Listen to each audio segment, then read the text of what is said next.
Hi friends, welcome to our channel లుదే style vlogs. ఈరోజు నేను ఒకే పిండి మిక్స్తో చాక్లెట్ కేక్ అలాగే చాక్లెట్ బన్స్ ఎలా చేసుకోవాలో చూపిస్తాను.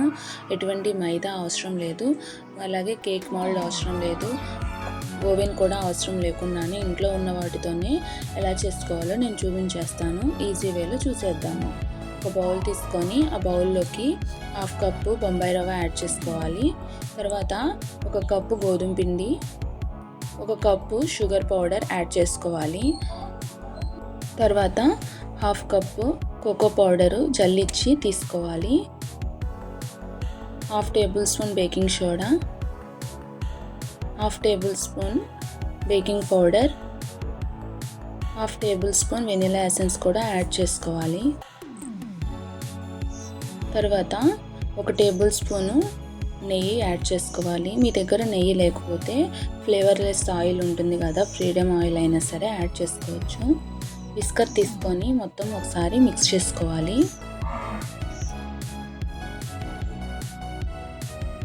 ఇట్లా మిక్స్ చేసుకున్నాక పాలు కొంచెం కొంచెంగా పోసుకుంటూ రిబ్బన్ కన్సిస్టెన్సీ వచ్చేంత వరకు కలుపుకోవాలి.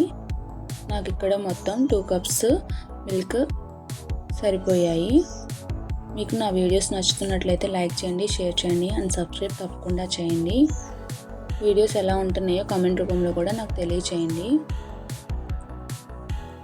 మొత్తం మంచిగా కలిసేంత వరకు కలుపుకోవాలి, కొంచెం కొంచెంగా పాలు యాడ్ చేసుకుంటూ.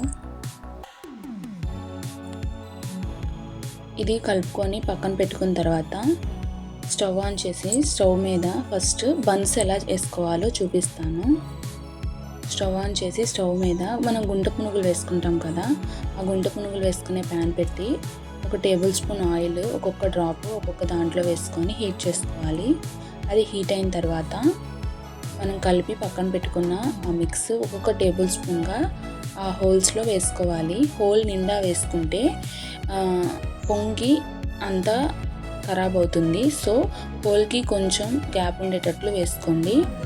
వేసుకుంటే అది ఉడికేసరికి పైకి పొంగి హోల్కి సరిపోతుంది. ఇదంతా కూడా స్టవ్ ఫ్లేమ్ సిమ్లో పెట్టుకొని కుక్ చేసుకోవాలి. ఇట్లా అన్నిట్లో వేసుకున్న తర్వాత దీనిపైన ఒక ప్లేట్ బోర్లించాలి. బోర్లించి ఒక 5 minutes కుక్ చేసుకోవాలి స్టవ్ ఫ్లేమ్ సిమ్లో పెట్టుకొని. చూసారు కదా, ఇలా పొంగుతి అవి తీసి పక్కకు పెట్టేసుకోవటమే. ఒక ప్లేట్లో పెట్టుకొని పక్కన ఆరబెట్టుకోవాలి. ఆరిన తర్వాత మీకు చూపిస్తా ఎలా ఉడికినాయో. ఈలోపు స్టవ్ ఆన్ చేసి ఒక బౌల్ పెట్టి అడుగున ఒక ప్లేట్ బోర్లించి దానిపైన ఒక మూత పెట్టి మీడియం ఫ్లేమ్లో హీట్ చేసుకోవాలి ఒక 5 minutes. తర్వాత అది హీట్ అయ్యేలోపు ఒక అల్యూమినియం బౌల్ తీసుకొని దాంట్లోకి 1 టేబుల్ స్పూన్ నెయ్యి గ్రీస్ చేసుకోవాలి. బ్రష్ లేకపోతే హ్యాండ్తో అయినా సరే గ్రీస్ చేసుకోవచ్చు. తర్వాత 1 టేబుల్ స్పూను గోధుమ పిండి కానీ మైదా పిండి కానీ పొడి పిండి వేసుకొని చూపించినట్లుగా ఇట్లా డస్ట్ చేసుకోవాలి. దాంట్లోకి కలిపి పక్కన పెట్టుకున్న పిండి మిక్స్ని యాడ్ చేసుకోవాలి. యాడ్ చేసుకొని ఇలా ట్యాప్ చేసుకోవాలి.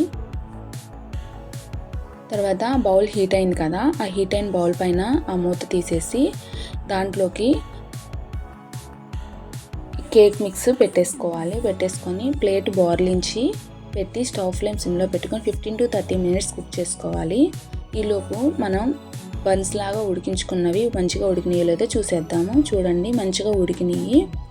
తింటుంటే కూడా పిల్లలు కూడా చాలా ఇష్టంగా తిన్నారు మా పిల్లలు. తర్వాత చాకు గుచ్చి చూడాలి. మూత తీసి కేక్ మూత తీసి చాకు గుచ్చి చూస్తే చాకు అంటుకోకుండా ఉంటే కేక్ ఉడికిపోయినట్లే. అంటుకుంటే మరొక 5 minutes ఉడికించుకోవాలి. పక్కకు తీసుకున్న తర్వాత చుట్టూ చాకుతో ఒకసారి అలా కదిపి మనం అల్యూమినియం బౌల్ని ఒక ప్లేట్లోకి బోర్లిస్తే కేక్ అంతా ఊడిలా పడిపోతుంది. దాన్ని టర్న్అవుట్ చేసుకొని పీసెస్గా కట్ చేసుకొని తినేయటమే. ఎటువంటి డార్క్ చాక్లెట్ అవసరం లేకుండానే చాక్లెట్ కేక్ ఎలా చేసుకోవాలో చూపించేసా కదా హెల్తీగా. అట్లాగే దీనిపైన వేస్తున్న ఈ క్రీమ్ ఉంది కదా, ఆ క్రీమ్ కూడా నేను ఇంట్లో చేసిందే. ఎటువంటి చాక్లెట్స్ యూస్ చేయకుండానే ఇంట్లో చేశాను. ఎలా చేశానో నెక్స్ట్ వీడియోలో పోస్ట్ చేస్తాను, చూసేయండి. మీకు నా వీడియో నచ్చినట్లయితే లైక్ చేయండి, షేర్ చేయండి అండ్ సబ్స్క్రైబ్ తప్పకుండా చేయండి. కేక్ టేస్ట్ అయితే ఎక్సలెంట్గా ఉంది. ఒకసారి ట్రై చేసి చూడండి. Thanks for watching.